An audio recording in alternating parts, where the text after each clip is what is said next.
buitre leonado, buitre negro, quebrantahuesos, alimoche, son nuestros 4 buitres, los 4 buitres de España, también los 4 buitres de Europa. Hay planes para luchar contra sus amenazas, planes de conservación, planes de reintroducción, luchas para que no desaparezcan los muladares. En los últimos años se ha hecho un trabajo muy potente para que España siga siendo el oasis para los buitres en Europa. ¿Se está consiguiendo? Veremos.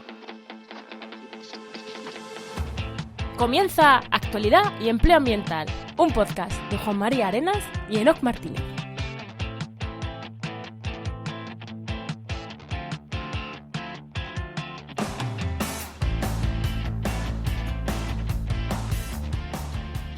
Soy Juan María Arenas.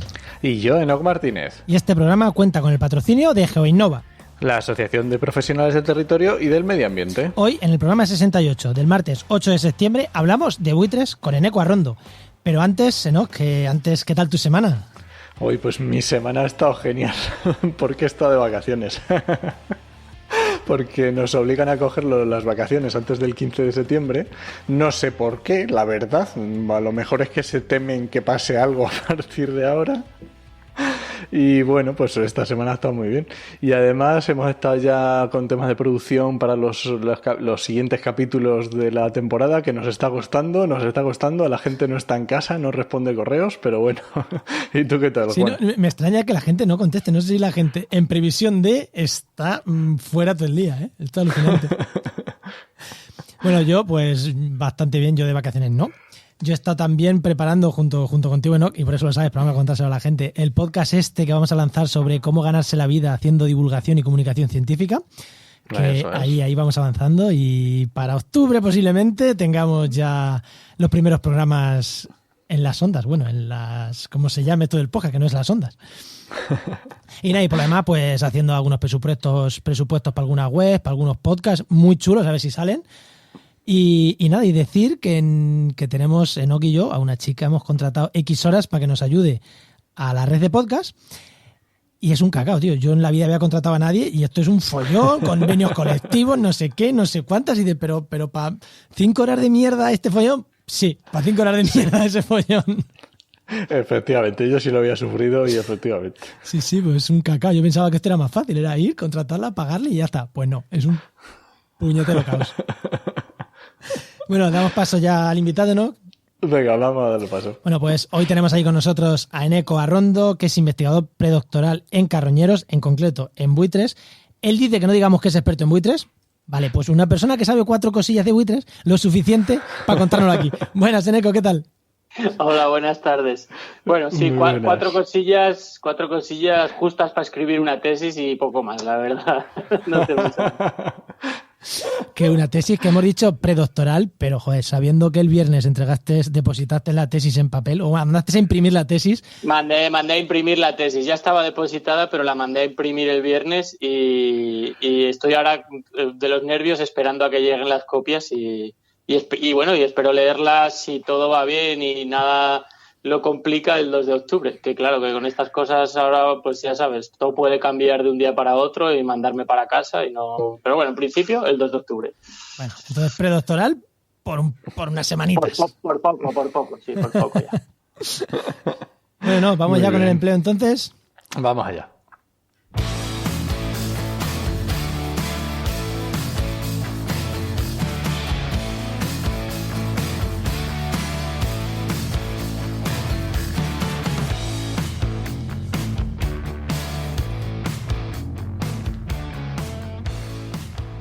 Pues lo primero, ya sabéis, siempre empezamos, bueno, lo primero es nuestras presentaciones, lo primero es presentar al entrevistado, pero la primera sección del programa siempre la hablamos de empleo, gracias a que Enoc es experto en temas ambientales, en temas de empleo ambiental. Tú también eres experto, aunque no quieras que digamos experto, también lo eres. Y no he escrito una tesis, ¿eh? También es verdad. Pero podrías, de empleo podrías. Bueno, director de la web trabajemediambiente.com. ¿Qué consejo nos traes hoy para la gente que está buscando empleo, Enoc? Porque esta temporada vamos a traer consejos. Más que hablar de la web, vamos a traer consejos para el que está buscando empleo. ¿Qué consejos? Sí, que en la web ya hay un montón de empleos, que ya ha empezado septiembre y esto se ha puesto ya a tope, así que nada, ahí entráis y lo miráis. yo os quiero traer un consejo que vale tanto para cualquiera que quiera iniciar un proyecto, ya sea por su cuenta o cosas así, o un proyecto puede ser ponerse a buscar empleo, que has terminado la carrera y dices, ¿por dónde empezamos? O la tesis. Que es una muy buena pregunta para hacerse. Estoy viendo a Neko tomando notas. Sí, yo me apunto. Esto me viene bien por si acaso. Entonces ¿por dónde empezamos? Bueno, pues lo primero es sentarse con tiempo, o sea, no esto en plan que tengo 5 minutitos, no. Sentarse, ponerse un papel y un boli y hacer un DAFO. DAFO, no sé lo sabéis lo que es, lo buscáis sino en Google, que es muy fácil, debilidades, amenazas, fortalezas, oportunidades. Y hay que ser muy, muy sincero con uno mismo. Y de verdad, ponérselo y tomárselo en serio y luego dejarlo reposar, dormirlo, como suelen decir, y a la semana leerlo y decir, vale, y ahora con esto, ¿qué puedo hacer? Y ahí es donde ya sabes por dónde puedes tirar. Sí. Y esto me viene muy bien porque la semana pasada tuve una consultoría con una chica que está en Reino Unido y es precisamente lo primero que hizo y vamos, ya estaba. Con eso ya sabíamos por dónde íbamos a tirar. Estaba muy fácil. Ayudarle a buscar empleo a esta chica, ¿no? Sí. Es súper importante porque mucha gente, sí, soy biólogo. Ya, pero es que a lo mejor en las fortalezas tuyas eres biólogo y aparte eres especialista, yo qué sé, en electrónica, en música electrónica. Pues a lo mejor hay un punto de conexión entre los dos mundos muy bueno. Y si no lo pones sobre el papel. Sí, efectivamente. O eres biólogo, pero no sabes diferenciar a un pato de un buitre. Con lo cual, pues hombre, a lo mejor tu camino no es irte a una asociación ornitológica a buscar trabajo. Yo qué sé, una cosa muy fácil de ver son los idiomas. Esta chica que estuve sabía portugués. Pues no todo el mundo sabe portugués. Inglés ya casi todo el mundo lo sabe, pero a lo mejor portugués o italiano o este tipo de idiomas, a lo mejor, pues eso ya es algo que te diferencia del 99% de los biólogos, de los ambientólogos, de los que sean. Pues oye, pues esas cosas hay que ponerlas en valor. O sea, que un DAFO personal. Ese es el consejo. Hazte tu DAFO. Hazte tu DAFO. Bueno, yo no, venga, y ahora pregúntale tu pregunta a Neko. A ver, Eneco. A ver, esto lo primero te tengo que echar la bronca, porque si esto es de empleo, me he ido a buscar a ver qué es lo que hacías y digo, bueno, pues voy a su Twitter y no tiene descripción. Voy a su LinkedIn y no tiene LinkedIn. A ver, esto no lo hagáis, por favor. A ver, Eneco, ¿qué es lo que querías ser de cuando eras pequeño? O sea, de esto que decías, quiero ser, y cómo has llegado hasta aquí. Pues yo de pequeño quería ser arqueólogo, historiador o una cosa así un poquillo Indiana Jones. Sí, un poco por ahí iban los tiros, pese a que nunca me gustaban las películas, pero era por ahí por donde me iban los gustos y de hecho sigue siendo una de mis aficiones la historia. Pero también me gustaba el campo y la naturaleza y sobre todo pues cuidar la naturaleza, ¿no? Y en algún momento decidí dedicarme a la biología, pero bueno, hasta que llegué a la carrera de biología primero hice una FP de un grado superior de forestal, y se me quedó corto, la verdad que quería empaparme un poco más de conocimiento y ahí es cuando salté a la carrera. Y también la carrera se me quedó corta, así que me vine a la tesis con algunos impases ahí. Me fui unos meses a Estados Unidos a trabajar porque no salían becas y bueno, ya sabéis que para empezar la tesis lo principal es tener financiación y como a mí no me salía, pues tuve que buscarme otras cosillas y estuve una temporada en Estados Unidos, otra temporada trabajando con Aláudidos y ya por fin, pues bueno, después de mucho insistir hubo suerte con la beca y beca que deberíamos empezar a llamarle contrato, para ser sinceros, es un contrato laboral con todas las características de un contrato laboral. Desde hace muchos años ya, ¿eh? Desde hace muchos años, además, por mucho que la gente sigamos llamándole beca y nos sigan llamando becarios, pues somos unos contratados más. Y desde entonces hasta ahora. Y la verdad es que no tengo LinkedIn o no ese tipo de cosas porque me siento muy afortunado y salvo en periodos de meses, algunos meses que sí que he estado colgado, nunca me ha faltado ocupación. Entonces, pues la verdad es que nunca me he visto no lo has necesitado. Ni un LinkedIn, ni un DAFO, ni nada por el estilo, pero me lo he apuntado porque la verdad es que me ha parecido una idea muy, muy buena. Oye, y me ha interesado, o sea, está genial y mola, pero me interesa mucho que me cuentes un poco más sobre la etapa esa en Estados Unidos y cuando te fuiste a trabajar en Aláuridos y esto. ¿Qué aprendiste? Pues, ¿Qué sacaste en claro? pues aprendí inglés, que no sabía inglés. Ahora tampoco es que sepa inglés, pero por lo menos lo aparento. Allí en Estados Unidos, sobre todo, saqué en claro una cosa que yo ya venía intuyendo por otras experiencias laborales más bizarras, Sospechaba, tipo sí. camarero y cosas así. Y es que se me da bastante bien tratar con gente. Se me da de las pocas cosas que yo considero que hago bien de verdad. Y ahí en Estados Unidos tenía que trabajar con visitantes que venían a una especie de estrecho de Gibraltar, que es donde pasa por allí la migración, el Hawk Mountain Sanctuary. Y allí nos soltaban a que nosotros interactuásemos con el poco inglés que yo tenía con los turistas. Y la verdad es que pues se me dio relativamente bien. Qué guapo. Sí. ¿Y cómo conseguiste? ¿Te fuiste a la abertura o lo conseguiste desde aquí? Lo conseguí desde aquí porque en verdad pues como es una cosa aunque es un trabajo, ahí sí que es becario, o sea, tienes una remuneración pero no tienes un contrato. Ya sabes que Estados Unidos la cuestión laboral, que te hagan un contrato allí siendo de fuera es muy complicado. Entonces pues tienes una remuneración, pero eres una especie de trainee, te llamaban y tal. Y yo conocía gente que ya había estado allí. Yo siempre desde que empecé en biología a mí me ha tirado el mundo de las rapaces y así. Entonces pues conocía gente que había estado allí y tal y me lo recomendaron y fue una de tantas cosas que eché muchas cosas y salió esa que... Pues genial. Una pregunta te voy a hacer yo antes de cortar. ¿Sí que tienes alguna otra tipo ResearchGate, alguna otra red de estas de científicos o tampoco? Sí, tengo ResearchGate, que no le hago mucho caso tampoco, sí, la pero, verdad.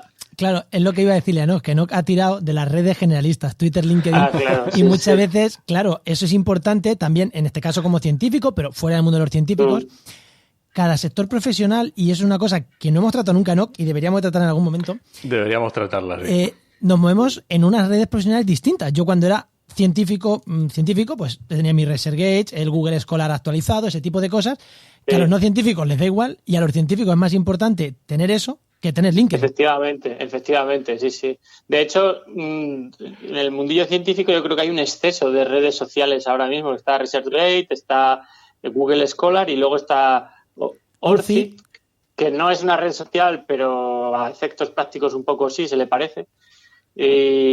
Y claro, al final es que no puedo llevar todo a la vez y menos mal que no tengo Instagram porque si no, yo no sé, no me daría la vida. Sí, pero que es importante eso, ¿no? Que siempre tiramos de la generalista y es verdad que en el mundo científico somos más de otro tipo de redes. Yo que hago web para científicos, el perfil de LinkedIn es que casi ningún científico me lo paga. Me pasan el de ResearchGate, el de eso. Sí. Venga, eso te lo compro, pero la descripción de Twitter no, que tienes más followers que Juan y yo juntos, ¿eh? Bueno, venga, eso haré un esfuerzo estos días. La verdad es que tampoco sé qué poner ahí. Nunca lo he llenado porque yo no sé qué poner ahí. Seguro que voy a poner alguna cosa así surrealista. Ponga alguna así chorrada. Sí. Entonces... Capador de grillos, no sé, algo así. Sí, bueno, eso... Precisamente conozco a gente que se dedica, no con grillos, pero sí con escarabajos, que ha hecho su tesis capando escarabajos. Bueno, pues vamos a hablar del tema ya en cuestión. Venga, vamos al lío.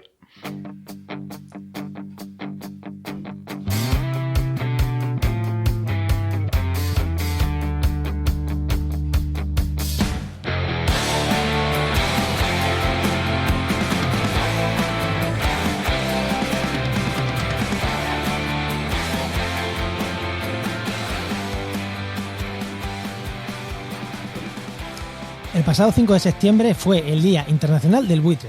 En España tenemos 4 buitres, leonado, negro, quebrantahuesos y alimoche, ahora entraremos en ello, y tenemos muchos problemas, pero hay casi, cuando hablamos de buitres, 4 tipos de problemas, ¿no? 4 buitres, 4 tipos de problemas. Ataques al ganado, llamarlo problema si queréis, muladares, veneno y los aerogeneradores. Prácticamente 4 buitres, 4 problemas que prácticamente la atañen a todos. Así que hoy dijimos, mira, Día Internacional del Buitre, el siguiente programa lo hacemos de buitres y te tenemos aquí a ti en ECO. Casi que antes de entrar en las problemáticas vamos a hacer un contexto. Vamos a ver cómo está la situación de los buitres en España. A ver, grandes carroñeros hay en todo el mundo, grandes rapaces carroñeras hay en todo el mundo, pero vamos a centrarnos en España porque la mayoría de nuestros oyentes son de España y aunque Eneco sabe de buitres y a lo largo del mundo, vamos a centrarnos un poquito en España. ¿Cómo están los buitres, los 4 tipos de buitres que tenemos en España? Si quieres, vamos uno a uno. Pues antes de nada, por poner un poco en contexto la importancia de España en la conservación de los buitres, decir que los 4 buitres que hay en España son los 4 buitres que hay en Europa, los únicos que hay en Europa como reproductores estables, y que España tiene no voy a decir mejores, pero sí las poblaciones más grandes de esta. En total serían entre el 70 y el 90%, son los datos que se manejan, de las poblaciones europeas están en España, sobre todo, por ejemplo, del buitre leonado, que nosotros tenemos entre 35.000 y 37.000 parejas, que es pues muchísimo más de lo que hay en el resto de Europa. Anda, curioso. O sea, pero ¿y eso por qué? O sea, es que estoy a meternos en problemáticas. Pero entonces, el leonado, para que la gente... El leonado es el más abundante, el más común. Sí. Su población en España relativamente buena, ¿no? Por lo que nos dice. Sí. ¿Vale? Sí, la población es buena. Hay un fondo ahí que es bastante preocupante y que es parte de lo que habla mi tesis, que es que hay una mortalidad muy grande. Lo que pasa pues que la población es bastante fuerte, entonces esa mortalidad pues apenas se aprecia, pese a que los datos hablan por sí solos. Pues tú cuando vas al campo sigues viendo muchos buitres leonados, pero hay una mortalidad de fondo que es preocupante, o que debería por lo menos vigilarse, pero sí es el más abundante y el más sano, digamos. Y este es un buitre que es común en España, está todo el año. Algunos migran, sí, por lo que tengo entendido, en algunos sí que cruzan a África, por lo que tengo entendido. Migran es una cosa que hacen algunas especies. No migra toda la población, sino que migran solo los juveniles. Y no todos los juveniles, solo algunos juveniles. Y pasan un tiempo, 1 o 2 años, hasta 4 años, pero 1 o 2 no, en África, y luego vuelven y ya se reincorporan cuando pueden, o se incorporan más bien a la población reproductora. O sea, que se van de Erasmus. Te iba a decir lo mismo, se van de Erasmus. Sí, es hacer un pequeño Erasmus ahí en África. De hecho, es una de las cosas que menos estudiadas están, porque esto es, claro, la población llegó a ser tan baja que este fenómeno de pájaros yéndose a África, pues o bien se desconocía o se tenía como algo pues un poco anecdótico. Y cuando la población ha vuelto a ser un poco más grande y más sana, pues claro, pues ahora vas al estrecho de Gibraltar ahora en unas semanas y veremos miles de buitres en dirección a África. Qué bueno. Curioso. Y los otros 3, la situación del buitre negro, que es como el buitre más mediterráneo, ¿no? Más de ecosistema mediterráneo, ¿cómo es? Bueno, es el más mediterráneo, pero se extiende por la estepa de Mongolia, Kazajstán, es un buitre, sí. Y bueno, pues su situación ha mejorado en los últimos años. Hay varios proyectos de recuperación en la Sierra de la Demanda y Pirineos principalmente. Las poblaciones conocidas, o sea, las poblaciones clásicas o históricas se están recuperando poco a poco. Y cada vez es más común verlos en cualquier parte de la península, aunque reproduciéndose, pues eso, solo están, digamos que el núcleo oeste de la península, que es donde se había quedado como reproductor, y ahora pues la Sierra de la Demanda y Pirineos. Son así los puntos clave de la especie. Y luego tenemos otro, el quebrantahuesos, que vamos, yo personalmente no lo he visto nunca. Pero dicen que existe, ¿no? Existe y su situación ha mejorado también en los últimos años, pero ya es un poco más crítica que la de las otras 2 especies, principalmente porque quedó relegado solo a una única población, que era Pirineos. Esa población se ha recuperado en cuanto a número. Sin embargo, sufre de otros problemas que son difíciles de explicar y que supongo que genéticos, ¿no? Problemas genéticos de poblaciones pequeñas. No tanto de genéticos, sino como del manejo de la especie. Esto es un tema un poco peliagudo, que hay gente que está de una parte a favor y en contra. Parte, sí. Entonces sería un poco difícil meterse en ello, pero en general hay un problema y es que los pájaros están allí en Pirineos, el número ha crecido, pero no salen de allí, no se extiende la población y están alrededor de los comederos que hay y bueno, la población ha quedado un poco estancada y ahí hay un debate entre si eso es por culpa de los comederos, que hace que los pájaros se fijen a los comederos y no quieran saber nada más de otras cosas, o si es por otra razón. Entonces hay un debate bastante intenso desde que yo empecé en este mundillo está el debate o sea que es complejo. Pero sí, complejo. Si no me equivoco, ahora mismo hay quebrantahuesos reproduciéndose por Cazorla o que introdujeron en Andalucía. En Cazorla hay un proyecto de recuperación del quebrantahuesos que tiene, si no me equivoco, empezó en 2006, pero desde muy alto, o sea, empezó muy despacio. O sea, es un proyecto que yo creo que es un ejemplo a seguir en muchas cuestiones y una de ellas es que ha ido muy despacio. Entonces,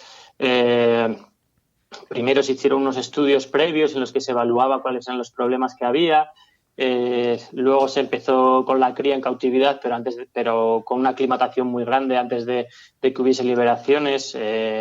Se empezó a trabajar en el campo con los problemas que había, que básicamente era el veneno, entonces hubo mucho trabajo de concienciación. De concienciación y de persecución, a mano izquierda y mano derecha. Luego ya se empezaron a liberar los pájaros. Claro, es un pájaro que tiene una maduración tardía, como todas las aves de gran tamaño. Me encanta que le llames pájaros a bichos que siendo pollos pueden pesar 10 kilos. O sea, me encanta. No, bueno, tanto no. Los leonaos, sí, los leonaos 7 kilos de pollo sí que se ponen. Pájaros. Pájaros como pájaros. Mi chiquillo de grandes. Y de hecho, bueno, bastante si no les llamo bichos. Si les llamo bichos me lo decís porque hay veces que se me escapan. No, guay. Y entonces, bueno, el proyecto, la verdad es que después las liberaciones ha sido muy lento, porque hasta que estos pájaros se reincorporan como reproductores pasan muchos años. Entonces es una historia muy interesante y muy. Qué guapo. Y yo invito a la gente a que si quiere conocer un proyecto de reintroducción potente, el quebrantahuesos en Cazorla es bastante buen ejemplo. Y luego, este año ha sido la primera vez que ha criado el quebrantahuesos también de un proyecto de reintroducción en picos de Europa. De ese proyecto lo desconozco un poco más porque me pilla un poco más lejos. También llevan muchos años detrás de él porque, como te digo, es complicada la cosa. Yo creo que allí en picos de Europa puede ser incluso más complicada que aquí. Y bueno, parece que poco a poco puede mejorar y cambiar la cosa para la especie. Qué bueno. Y luego uno que es yo que no soy nada pajarero, es la primera vez que lo veo estas vacaciones de verano, que es el alimoche. Sí, el alimoche ha pasado por tiempos muy malos en los últimos años. Muy, muy, muy, muy malos, críticos. Se ha perdido importantes poblaciones del país o se han quedado reducidas a la mínima expresión, como ha pasado en Tarifa. Ahora estamos entrando en una fase de estabilidad que da un pequeño respiro, porque por lo menos parece que el descenso no continúa o se ha ralentizado. Pero no sabemos qué hay después y muchos de los problemas que tenía este pájaro siguen estando ahí, entonces no sabemos qué hay después. Entonces hay también una incertidumbre muy, muy fuerte de qué va a pasar los próximos años con esta especie. La verdad es que es bastante preocupante, incluso aunque podemos decir que ha pasado lo peor o casi lo hemos pasado, sigue siendo muy preocupante la situación del alimoche. Sí, sigue estando en la UCI. Está estable, pero en la UCI. Sí, por supuesto. Está en la UCI, sin duda. Yo no me atrevería a decir que está peor que el quebrantahuesos, porque tampoco hay una evaluación concreta de cuál está mejor y cuál está peor, pero sin duda está en la UCI. Y una pregunta antes de entrar ya en los problemas. Hablando del alimoche, y yo que vivo aquí en el estrecho de Gibraltar, sé que soy la envidia para muchos pajareros. Yo no lo soy, pero el otro día vi no sé cuántos alimoches también yo. Sí. ¿Por qué el alimoche, ninguno de los 3 buitres migran? Bueno, hemos dicho que el leonado se van de Erasmus, pero ninguno migra. Y el alimoche, siendo el más pequeño, que es el que en principio tendría menos problemas para comer aquí en invierno, ¿es el que migra? Pues no sé decirte una respuesta así tajante y que lo deje claro de un plumazo y me quede tan tranquilo. Pero alguna de las cosas que, ojalá, ¿sabes? Podría coger y tirarme el rollo y decir, ya se acabó. Pero yo una de las cosas que últimamente he hablado con algunos compañeros es que podría ser un pájaro africano, o sea, de distribución africana, que en algún momento que le iba muy bien se extendió hacia otras latitudes, y entonces esas poblaciones que pasaron, esos individuos que pasaron hacia arriba, pues necesitan volver a África de alguna manera. No sé explicarte, no sé si viene una señal filogenética o cómo sería la historia, pero esa es una de las cosas así que, pero vamos, esto no está ni demostrado, esto es pura charla de bar, vamos, no. Pero de todas maneras migran los peninsulares, porque los alimoches canarios, que se les conoce como guirres y que solo están en Fuerteventura y un par de parejitas en Lanzarote, esos son residentes de la isla y son sedentarios, no migran. Anda, pero siguen siendo alimoches. Es una subespecie, sí que hay una diferenciación genética relevante, pero hasta nivel de subespecie. Claro, pero es que son africanos. Por mucho que las Canarias, pues, España, África. Pues claro, pues yo qué sé, por ahí viene la conversación, ¿no? No sé, es un poco, no sé, la verdad es que eso no está trabajado. Como los alemanes que vienen aquí a buscar el solecito y luego se vuelven, pues esto es igual, ¿no? Pues todos los años. Algo así. Ponle para otro. Bueno, no sé si algo más de aquí quieres preguntarle, porque nos hablaba de un quinto buitre que se mezcla de vez en cuando con los leonados y viene a España en las migraciones, pero que viene y se va igual que viene, ¿no? Uno parecido a los leonados. Sí, es el buitre de Ruppel, que ya hay gente que lo considera como el quinto buitre europeo o español, porque en realidad sería lo mismo. Pero la verdad es que está todavía en un estado muy incipiente de su conocimiento. Es verdad que cada vez se ven más, pero a la vez cada vez sus poblaciones son más pequeñas en África, que es su distribución natural. Entonces, eso hace pensar que probablemente se ven más porque somos más los que estamos mirando y somos más los que ya sabemos diferenciarlos. Es muy parecido al buitre leonado, y esto pues hace un par de décadas o 3 décadas, pues muy poca gente sería capaz de reconocerlo a simple vista.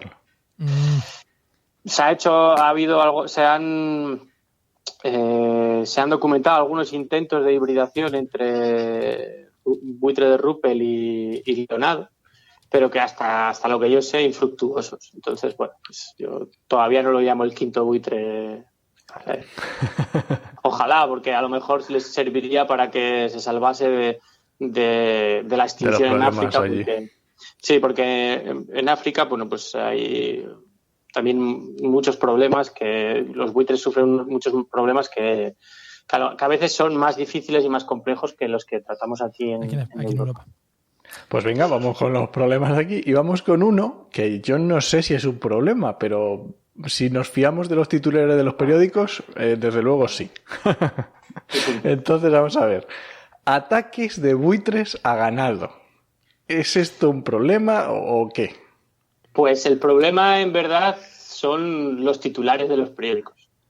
Ese es el verdadero problema que hay. Aquí se juntan un montón de cosas que son un poco largas de explicar, pero en general, bueno, pues efectivamente los buitres pueden llegar a matar un animal que está moribundo y débil, pueden llegar a matarlo y comérselo. Pero siempre es así, siempre es un animal moribundo y débil o parturiento. O sea, siempre pasa, o sea, cuando llega la temporada de partos de vacas o de ovejas es cuando saltan estos titulares en la prensa. Porque en realidad los buitres, si han evolucionado para comer carroña, es para obtener carne de manera fácil, de manera sencilla y sin tener que arriesgarse a que su presa pues les haga daño, ¿no? Como les puede pasar a otras aves o a otros predadores. Entonces, la manera más fácil de conseguir eso es comer carne muerta, que sabes que no se va a mover, ¿no? ¿Qué pasa? Que, por ejemplo, que una oveja que está pariendo, por ejemplo, está muy débil y puede estar a punto de morir, pero no termina de morirse o el parto se alarga. Y entonces, pues los buitres llega un momento que se atreven a eso.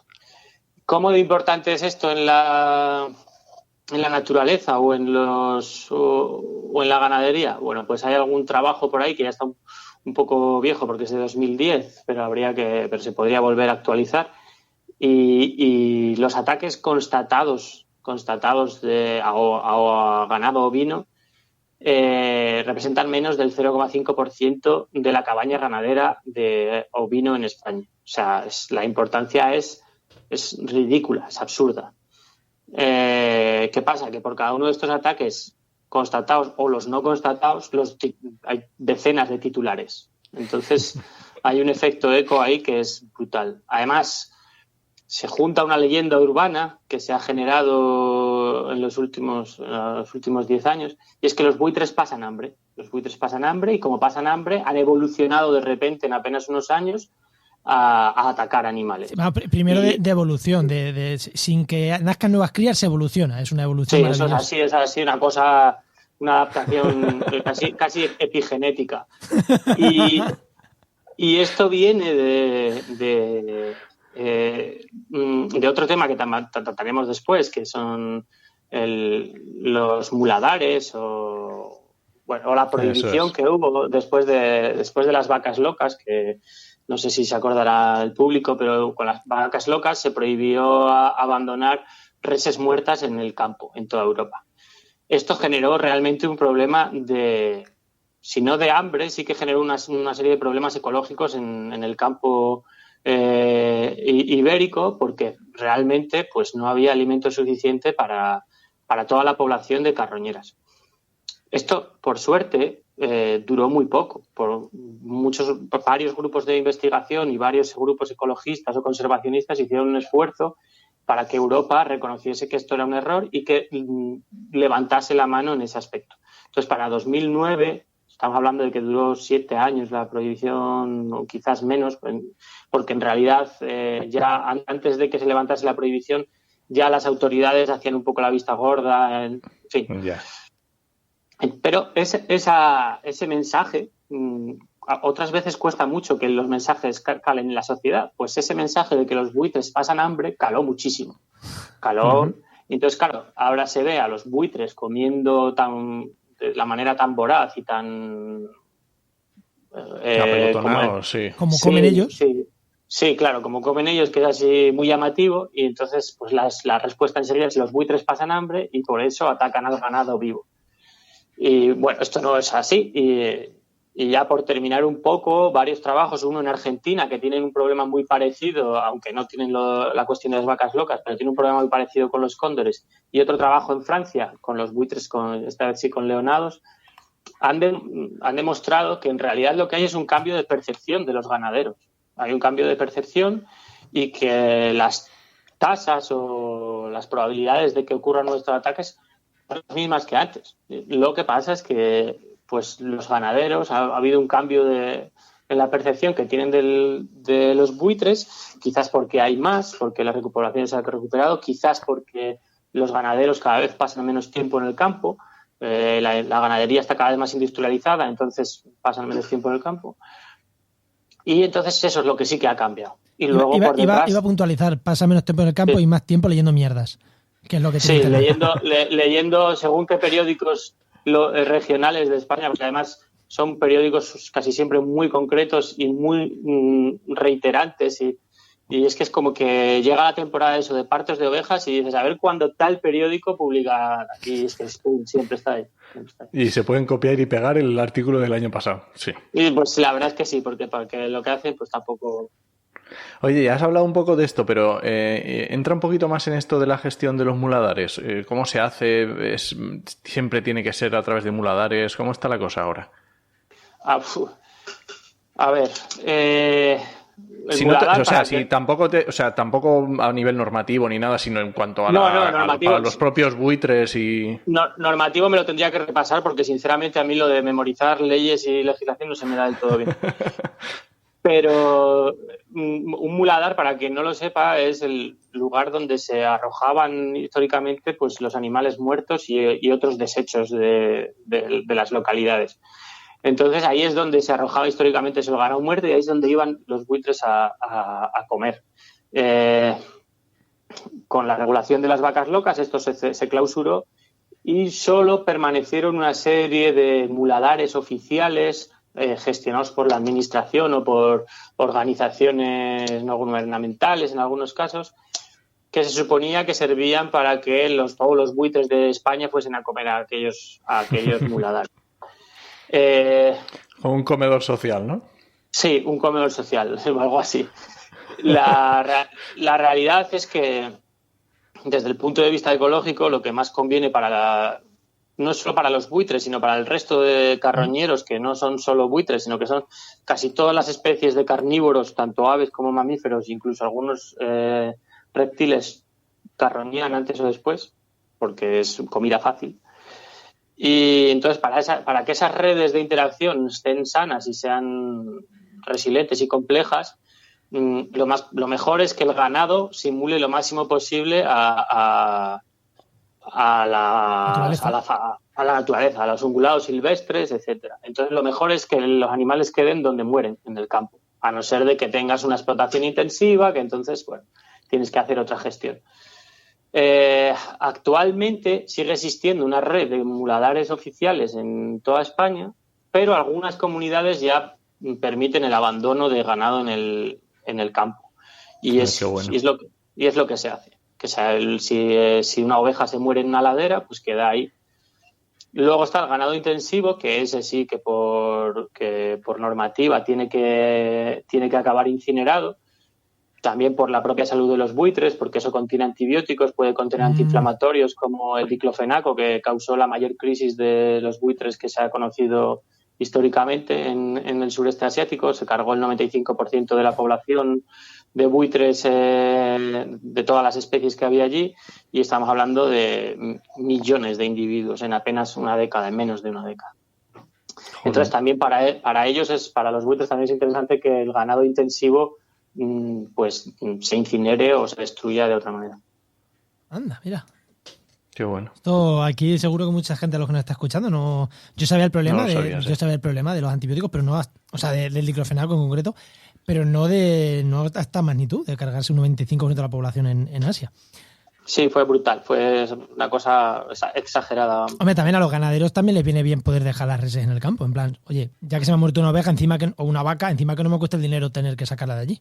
Efectivamente, nosotros cuando hemos trabajado con ganaderos sigue existiendo una percepción positiva, incluso pese a todos estos titulares, sigue existiendo una percepción positiva de los buitres, o al menos no muy negativa. Es que claro, que se te quede una vaca donde están otras vacas, que se te ha muerto por enfermedad, es que lo mejor que te puede pasar es que un buitre se la coman esa misma mañana, para que la enfermedad... Sí, porque luego además el sistema de recogida de ganado es muy complejo, porque tiene que ir un camión a cada explotación.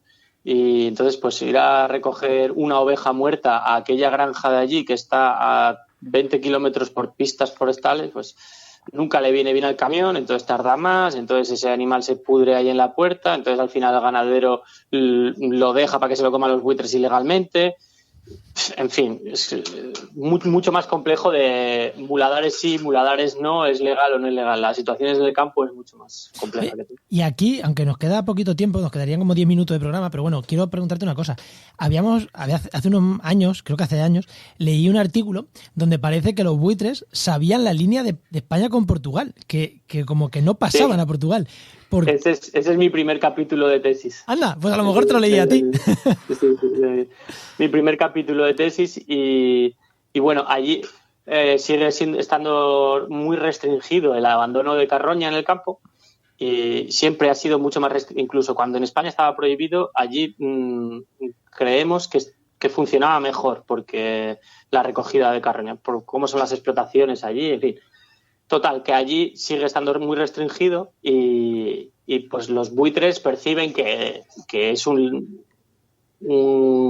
vacío de alimento. Entonces no van a Portugal, o cuando van es muy poco y se adentran muy pocos kilómetros en el país. Es que si o sea que está Monfragüe ahí al lado, que están ahí todos, y para el oeste no van, para el este sí. Efectivamente, así es. Qué curioso, ¿no? Que muchas veces la normativa hace que un animal no pase y no, es que si paso 3 veces y no encuentro nada, me voy a África, bueno, los animales no entienden de fronteras hasta que nosotros las dibujamos, ¿sabes? Es la cuestión. Qué bueno. Bueno, siguiente punto que queríamos tratar, Enoch, los venenos. ¿Cómo está ahora mismo el tema? Porque yo tengo entendido que uno de los principales problemas a los buitres es el veneno que la gente pone en el campo para matar a las rapaces directamente. El veneno, o sea, y de hecho cuando me has dicho lo de los 10 minutos me ha asustado un poco, porque el veneno es un tema que quería tratar sí, porque es sin duda el mayor problema de los buitres, y no solo aquí, sino que en todo el mundo. Las razones por las que se envenena varían en el mundo. Incluso las especies de buitres a las que afecta varían. Porque, por ejemplo, en España son más afectados los buitres pequeños, como es el alimoche o el quebrantahuesos, incluso el milano, que es una gran carroñera, aunque no es un buitre, es muy carroñero y de hecho su población está desapareciendo por culpa del veneno. Pues también quería dejar constancia de ello, porque aunque no es un buitre, es una carroñera y estamos perdiéndolo. Pues se usan cebos pequeños, porque normalmente se envenenan zorros y se usa el veneno para zorros y para cosas así, o para córvidos, entonces se usan cebos pequeños. Entonces caen presas pequeñas, o sea, buitres pequeños. Entonces no es un gran problema para los buitres leonados, por ejemplo, que sufren más de otros problemas como la electrocución. Pero en África, por ejemplo, se envenenan grandes presas, porque lo que se quiere matar son grandes depredadores como leones o hienas, o bien se quiere matar directamente a los buitres, porque los cazadores furtivos saben que los guardas forestales se orientan por los buitres para detectar la carroña. Entonces envenenan la carroña para matar también directamente buitres.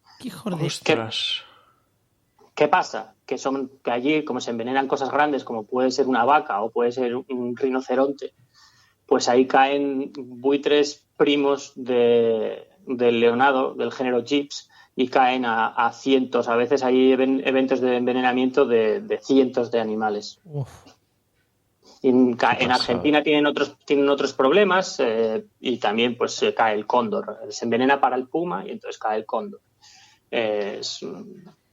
Bueno, que tan triste me parece que se envenene para matar a otras especies como para matar a los carroñeros. O sea, que tampoco sí, por supuesto, no, qué duda cabe. Lo que pasa es que es importante tenerlo en cuenta, porque a la hora de abordar el problema es muy diferente que estén intentando envenenar un zorrillo, que le están echando alitas de pollo así impregnadas en veneno, a que estén envenenando un rinoceronte. Entonces es muy diferente. Sí. Oye, y yo había leído algunas noticias, no sé, por el vertedero de Ávila o de Segovia, que había tenido que habían caído también allí buitres. ¿Y eso es normal en los vertederos, que haya estos problemas? ¿O? Sí, los vertederos son unos puntos negros que es difícil de abordar, porque, para empezar, allí aparecen sustancias incontroladas, que no sabemos lo que llega, y de hecho se asocian los vertederos también con mayor resistencia a antibióticos, porque pues en los vertederos acaban medicamentos también. Eso está un poco... Hay ciertos indicios de que eso es así, aunque no está de todo constatado. Y luego, otra cosa que ocurre en los vertederos es que se usan muchos rodenticidas, generan muchas ratas y se usan muchos rodenticidas. Y eso también para buitres como el alimoche o carroñeras como el milano real o cosas así que entran a cosas pequeñas es un problema bastante importante. Claro, es un envenenamiento que no es intencionado, pero está ahí. Yo tengo que decir que a mí casi se me muere mi perra, que es un perro golden, 30 kilos, porque se comió algo del suelo que a mí me pareció un trozo de rata pisado por un coche y la rata estaba envenenada y casi se me muere, vamos, estuvo a punto de palmarlas, lo que te estoy diciendo, porque se comió un trozo de rata envenenada. Sí, pues imagínate a un pajarillo de 2 kilos y pico. Como por eso, que a mí que mi perro eran 30 kilos y soportó el envenenamiento jodidilla, pero lo soportó. Pero claro, como ese bicho solo coma un alimoche, está muerto. Efectivamente. ¿Algo más de venenos o pasamos al siguiente tema? ¿Algo más que nos dejemos con que decías que querías puntualizar en los venenos? ¿Lo has dicho todo o quieres puntualizar más? Bueno, pues eso, ya una cosa ya le he tocado y es que hay otros 2 tipos de envenenamiento muy importantes para los buitres que ocurren de manera casual, que no son envenenamientos realmente reales, sino uno es el que ocurre con los antiinflamatorios, como contaba con el diclofenaco en Asia, y otro es el del plomo, al comer munición de caza. Cuando comen un animal que ha sido cazado, comen un trozo de munición y ese trozo de munición pues puede matarlos. Eso, por ejemplo, al cóndor californiano estuvo a punto de extinguirlo, hasta tal punto que se decidió capturar todos los individuos que había en libertad y someterlos a un proyecto de cría en cautividad extremo que está funcionando bastante bien. Anda. Y luego está el de los antiinflamatorios. El problema del plomo en España, pues existe y se ha constatado la muerte pues no solo de buitres, sino de otras muchas rapaces por plomo de munición. Y luego está el problema de los antiinflamatorios, que son mortales para los buitres, como el diclofenaco, y que en España no existe, o no se da el problema, pero sí que está presente, porque la ley permite usar el diclofenaco. Entonces hay también una controversia entre si esto es un problema o no. Bueno, el diclofenaco todavía no ha llegado al campo, pero podría llegar. Y el día que llegue, pues visto lo que pasó en Asia, pues puede ser irreversible. Claro, que el diclofenaco, igual por ese nombre no nos suena, pero es un antiinflamatorio bastante común en humanos. O sea, muy común. Yo creo que todos lo hemos tomado. Sí, es un antiinflamatorio bastante común. Cuando te hacen cualquier dolencia inflamatoria, es muy, muy, muy común. No me sé el nombre, no me atrevo a decir el nombre, pero no sé si es Voltaren, alguno de estos famosos, de estos que lo decimos, es famoso.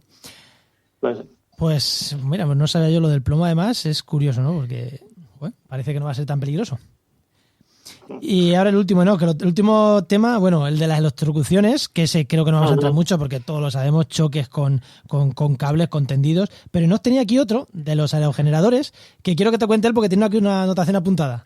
Sí, porque en los aerogeneradores, hace poquito ha salido una noticia en prensa de que, que estaban probando un proyecto de pintar una sola pala de los aerogeneradores y que al parecer habían visto que tenía menor incidencia. Lo que pasa es que no sé lo bueno que era el estudio, si era una población muy pequeña que habían estudiado o cómo está la cosa. Me alegra que me haga esa pregunta, ¿eh? Sí, porque en redes sociales este artículo que lo que viene a decir es que pintando una de las 3 palas de negro se reduce mucho, creo que era 1/3, una cosa así, la mortalidad de aves, pues se ha viralizado y parece que es la bala mágica y que va a dejar de haber pájaros muertos en el campo en cuanto pintemos una pala de negro en cada molino. Y esto pues no es así, no es imposible que sea así, no. Para empezar, el artículo, los propios autores reconocen las limitaciones del artículo, que está basado en una población muy concreta, que no hay un seguimiento externo de la población. Entonces dice, sí, bueno, se han muerto menos, mueren menos pigargos, que es una de las especies que trabajan, pero no sabemos cómo ha cambiado la población de pigargos fuera de los parques eólicos. Igual también se ha disminuido. Hay una serie de cosillas que son discutibles del artículo. Sí que es verdad que hay que tenerlo en cuenta. Hay que tenerlo en cuenta y que hay que seguir profundizando esa vía y hay que probar, pues habrá que estudiarlo en otros sitios, como puede ser aquí en España, porque nosotros tenemos otras dinámicas completamente diferentes, porque tenemos otras especies, otras densidades, otros tamaños de molinos en algunos sitios, otras densidades de molinos en los parques eólicos. Tenemos nuestra propia coyuntura. Y entonces, pues es una cosa que quizás se teste y se ve que funciona, pero quizás no. Entonces, una bala mágica no es. No, eso por descontado. Bueno, pues genial. Como siempre, ¿no? Titulares grandilocuentes de... Efectivamente. Que ni los propios científicos quieren decirlo así, pero bueno, los los comunicadores muchas veces, o los periodistas, y ahí me incluyo yo como comunicador, hay que sacarle la chicha al artículo y esto es impactante. Lo que pasa es que luego, claro, el que hace la nota de prensa le da un toque, una vuelta un poquito jugosa y el periodista ya del medio ya lo termina de voltear y ya tenemos... Así funciona. Ya he tenido algunos disgustos con mis propios artículos por eso, que te llega de repente, ¿pero qué has dicho? Y yo no he dicho eso.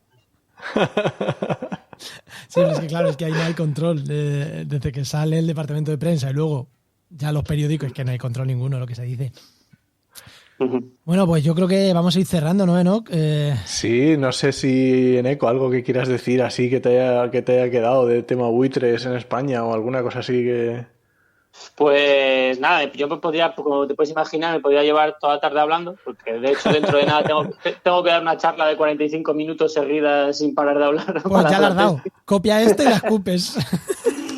Pero nada más, pues eso, resaltar la importancia de las especies, de los buitres en sí, porque dinamizan mucho el ciclo de nutrientes, reducen la dispersión de enfermedades, en fin, su actividad comiendo carroña tiene mucha más importancia de la que se puede llegar a suponer así a simple vista.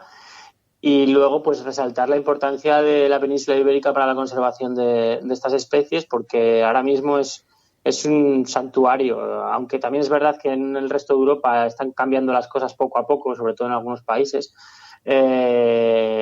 Pues de momento seguimos siendo el santuario de los buitres en Europa. Genial. Joder, qué guay. Bueno, pues momento spam. Eneco, ¿dónde podemos encontrarte? Básicamente en Twitter, que sabemos que eres muy activo, ¿no? Sí. Pues básicamente en Twitter.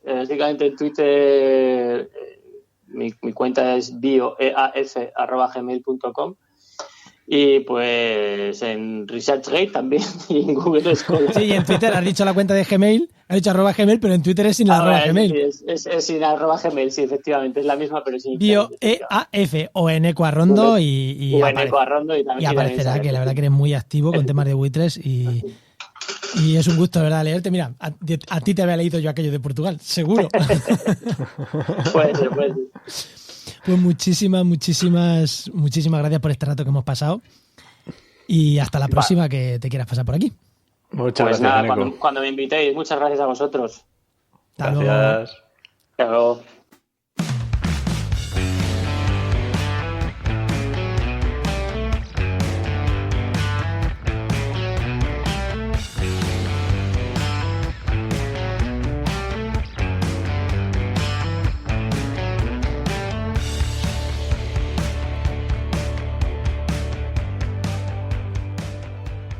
Y vamos ya con las herramientas patrocinadas. Que hoy, mira, te voy a decir el tema. Hoy vamos a hablar de pájaros, pero no tenemos a Víctor Quero. ¿A quién tenemos hoy? Qué raro, ¿eh? Pues hoy tenemos a Itziar Almarcegui, que es bióloga, ornitóloga, especializada en GIS y profesora de restauración ambiental en Geoinnova, el mejor patrocinador que tenemos. El mejor, sin duda. Muy buenas, Itziar. ¿Qué tal, Itziar? Muy buenas. Pues sí, ¿de qué nos vas a hablar de pajaritos? Así que, ¿qué app nos traes? Pues una app bastante sencillita. Vamos a irnos un poco de todo lo que son las vías de ornitología puras y duras, que a lo mejor pueden ser un poco farragosas para el público general, y yo me voy a ir, como siempre, a intentar encontrar la ayuda de la gente. Me voy a Ciencia Ciudadana. Genial. Sí, me voy a ir a una aplicación bastante sencillita que se llama Berlin Bird IT. Está disponible tanto para Android como para iOS. Y de lo que se trata es de que las personas normales y corrientes que no tienen conocimientos de ornitología intenten saber qué es lo que tienen delante. Y lo hace en base a 3 preguntas muy sencillitas. ¿Cuál es el tamaño del pájaro? Y pone diferentes siluetas en diferentes tamaños. ¿De qué colores estamos hablando? Y te va negro, gris, amarillo, marrón. Cosas muy sencillitas. ¿Y qué está haciendo en ese momento el pájaro o dónde se encuentra?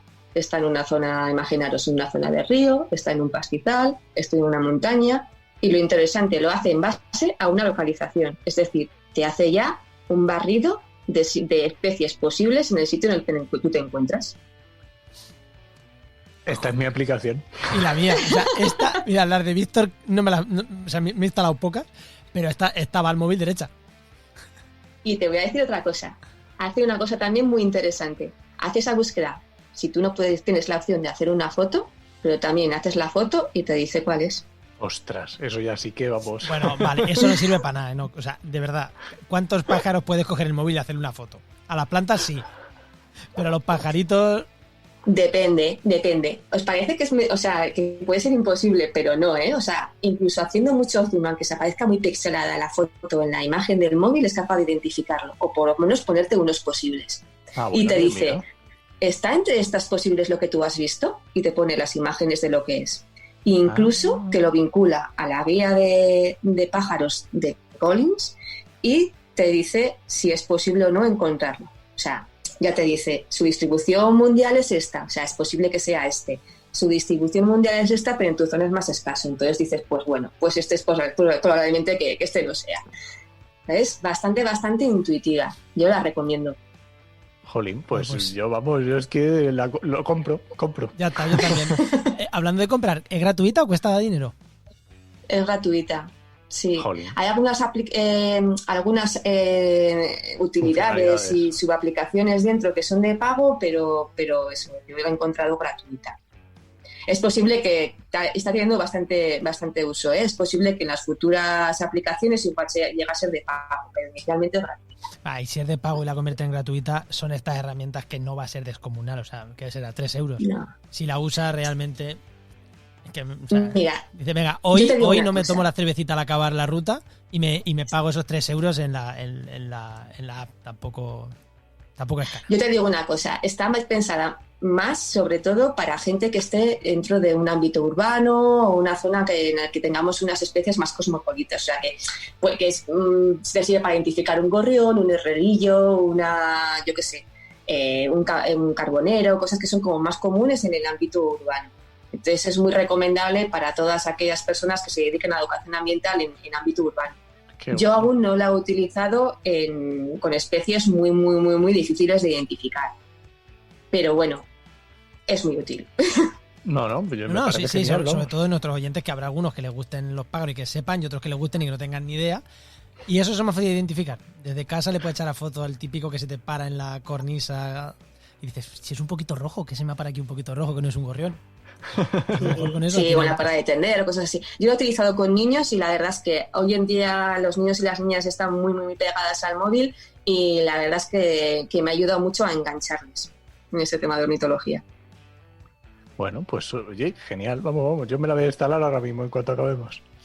Ya se está dando. Pero bueno, vamos a hacerla primero, ¿no? Que ahora se te olvidará, te pillo hablando del patrocinador como me pasa muchas veces.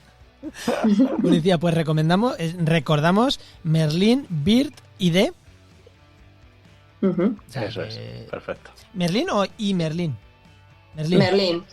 De todas maneras, tal y como lo pongas en el buscador tanto de Play Store como de Apple Store, lo vas a encontrar de todas maneras, pues, porque es la de Merlin. Pues muchísimas gracias, ¿no? No sé si quieres tú decir algo más. Sí, que se encuentra muy fácil, ya os lo corroboro. Muchas gracias, Alicia. Muchísimas gracias. A vosotros. Pues recuerda que esta sección te llega gracias a GeoInnova, la Asociación de Profesionales del Territorio y del Medio Ambiente, y que puedes encontrar en www.geoinnova.org.